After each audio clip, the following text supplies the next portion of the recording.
AP TDP కార్యాలయంలో నేడు పల్ల నిమ్మల ఎదుట ఎమ్మెల్యే బోండా ఉమా హాజరు కానున్నారు. వైసీపీ అంబటి రాంబాబుతో కలిసి వేదిక పంచుకోవడంపై అధిష్టానం సీరియస్గా ఉన్నట్టుగా తెలుస్తోంది. ఇక బోండా ఉమా నుంచి పల్ల నిమ్మల వివరణ తీసుకోనున్నారు.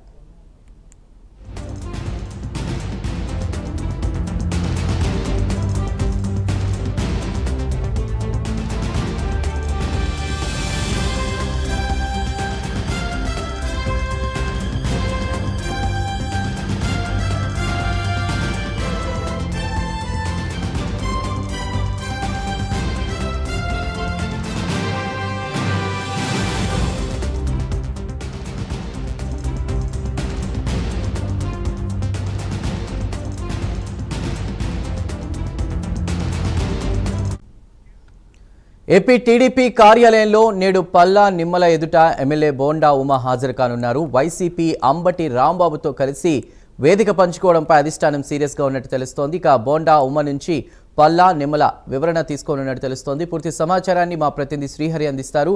శ్రీహరి, నేడు రాష్ట్ర టీడీపీ కేంద్ర కార్యాలయానికి బోండా ఉమా సాయంత్రం 4 గంటలకైతే రానున్నారు. అయితే దీంట్లో ప్రధానంగా ఇటీవల ఏదైతే ముద్రగడ పద్మనాభ సంతాప దినోత్సవం రోజు ఏదైతే ఉందో ఆ కార్యక్రమంలో వేదిక పంచుకోవడం బోండా ఉమా, అదేవిధంగా అంబటి రాంబాబు, మాజీ మంత్రి వైసీపీ నేత అంబటి రాంబాబు ఇద్దరు కూడా వేదిక పంచుకోవడం, ఆలింగనం చేసుకోవడంతో పాటు ఏదైతే ముద్రగడ గతంలో టీడీపీ ఓడిపోవటానికి గల కారణం అని చెప్పని వ్యాఖ్యలు ఏవైతే ఉన్నాయో ఈ వ్యాఖ్యల్ని టీడీపీ అధిష్టానం మాత్రం సీరియస్ గా తీసుకుంది. అయితే ఈ నేపథ్యంలోనే దానికి సంబంధించి వివరణ ఇవ్వాలి అని చెప్పని కూడా అధిష్టానం నుంచి కోరింది. దీని మీద కూడా 3 మెన్ కమిటీని ఏర్పాటు చేసింది. ఆ 3 మెన్ కమిటీలో అటు పల్లా శ్రీనివాస్ పార్టీ అధ్యక్షుడితో పాటు అదేవిధంగా నిమ్మల రామానాయుడు ఇరిగేషన్ శాఖ మంత్రి ఇద్దరిని కూడా వివరణ తీసుకోవాలని చెప్పని అధిష్టానం కోరింది. ఈ మేరకు ఈ రోజు సాయంత్రం 4 గంటలకు కేంద్ర కార్యాలయానికి హాజరయ్యి దీని మీద